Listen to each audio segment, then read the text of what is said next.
श्रावण मास में वर्षा निरंतर होने के कारण प्रकृति बड़ी सुंदर हो जाती है। अगर आपके शहर अलवर की ही बात करें तो चारों ओर हरियाली छाई हुई है, सारे पहाड़ हरे भरे हैं, बहुत सुंदर लग रहे हैं।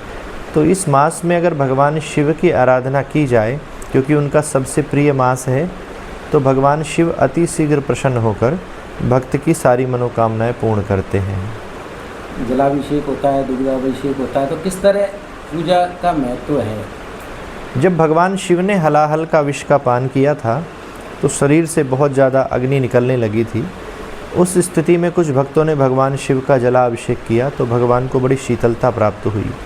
तब से ही ये परंपरा प्रारंभ हुई है कि भगवान शिव का जलाभिषेक, दुग्धाभिषेक करने से भगवान शिव को शीतलता मिलती है, शांति मिलती है और वह प्रसन्न हो जाते हैं।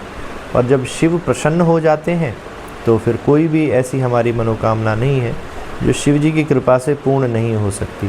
तो श्रावण मास में तो निरंतर ही नहीं तो प्रत्येक सोमवार को हम सबको बड़े आनंद से जलाभिषेक करना चाहिए, ताकि हमारे जीवन की सारी बाधाएं जो हैं वो भगवान शिव की कृपा से दूर हो जाएं।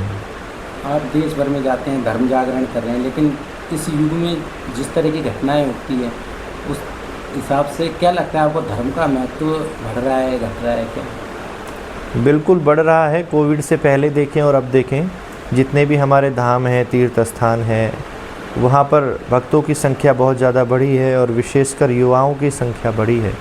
तो रही बात पाप की, तो पाप तो हर युग में रहा है, घटनाएं भी हर युग में हुई हैं, दुराचार भी रहा है।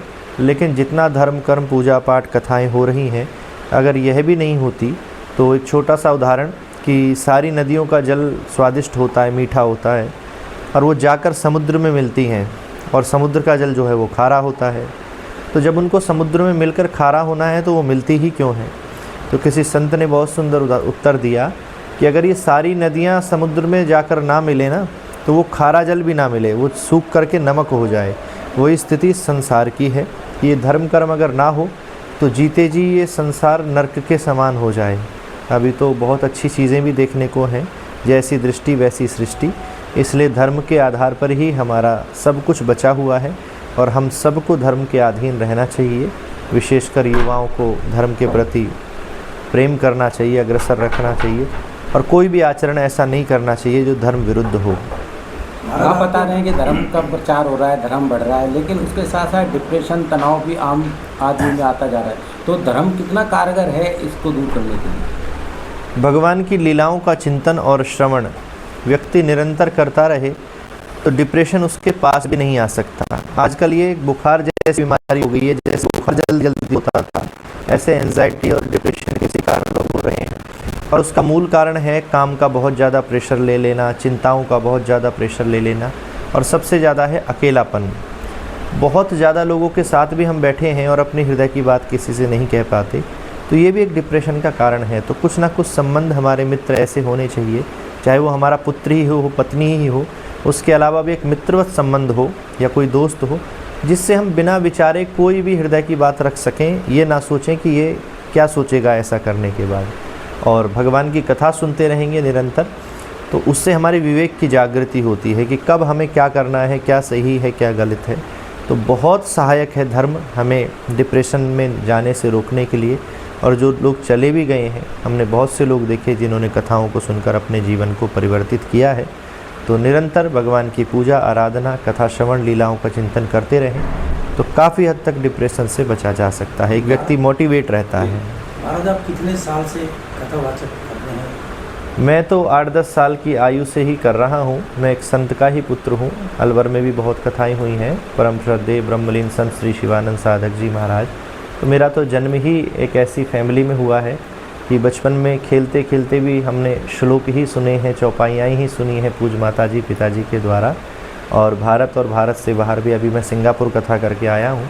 लगभग सभी देशों में हम कथा करने जाते हैं और उसके पीछे का एक ही उद्देश्य है कि हमारी जो नई जनरेशन है वो हमारे धर्म को अधिक से अधिक जाने, धर्म का प्रचार हो। अधिकांश कन्वर्जन बहुत हो रहा है, दूसरे धर्म के लोग कन्वर्ट कर देते हैं। क्यों कर देते हैं? क्योंकि वह अपने धर्म को बहुत ज़्यादा श्रेष्ठ बताते हैं और हमारे आज की युवा ठीक से उत्तर नहीं दे पाते, क्योंकि उन्हें हमारे धर्म के बारे में पता ही नहीं है।